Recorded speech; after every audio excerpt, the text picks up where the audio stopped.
Joining me now is Kim Daniels, Director for the Initiative on Catholic Social Thought and Public Life at Georgetown. Good to see you, Kim. I think it's important to point out that Pope Francis was not on most of the major lists heading into the 2013 conclave. He was considered too old, that his time had passed.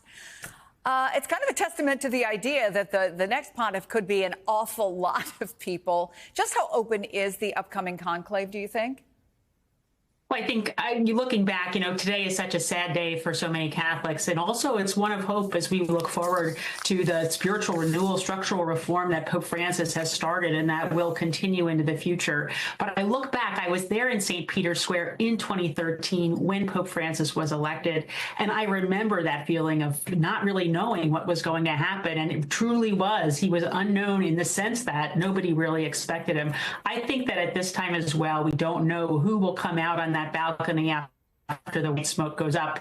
And we're here praying as Catholics, knowing confident in the Holy Spirit that the church is going to move forward. And again, it's a prayerful and sorrowful day, but one that we look forward in hope. Under Pope Francis, the College of Cardinals has become more diverse, right? He appointed them geographically and racially diverse.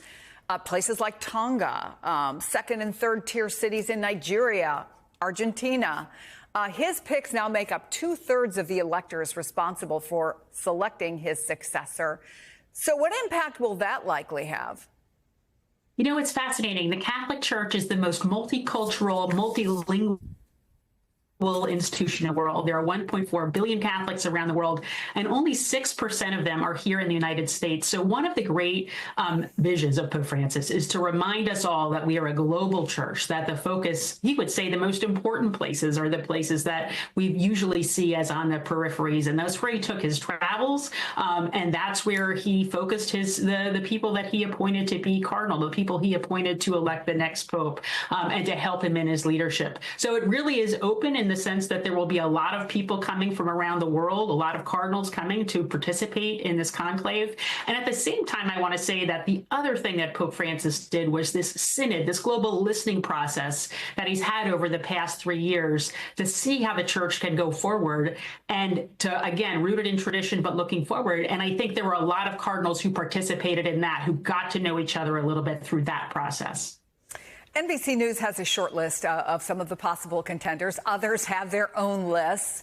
But do some of the names that are out there now tell us anything about where the college is leaning toward a more progressive, more Francis-like church, or more conservative, more Benedict-like faction of the church?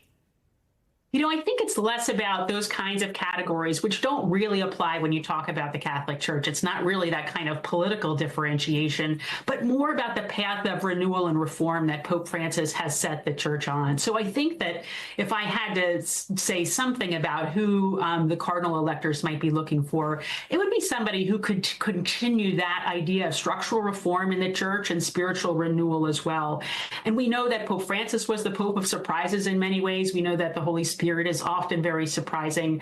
We're confident that the church will be going forward in this vision of hope and of joy. And at the same time, we don't know where it will go right now.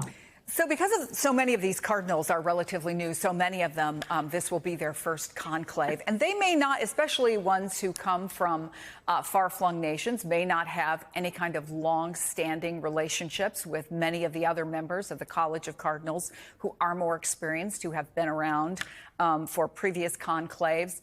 How does that inform what happens? And what's it like behind the scenes when people start arriving? One of the things about being in Rome and being at the Vatican is that it's such a relational place, right? People get to know each other over coffee, over meals. That will be the same with the cardinal electors who are coming to Rome. There are also these general congregations, right? These gatherings where they will gather together and speak their mind about what they believe the Holy Spirit is looking for in the next pope, in the vision of the church going forward from here. And so those conversations will happen formally and informally. But I do want to emphasize that, again, people have gotten to know each other a little bit through this synod process, some through social media and other ways in which we can engage more fully these days. But it will be a time of meeting in person and prayerfully reflecting on who should be our next pope. Kim Daniels, it's so good to have you on the program. Thank you.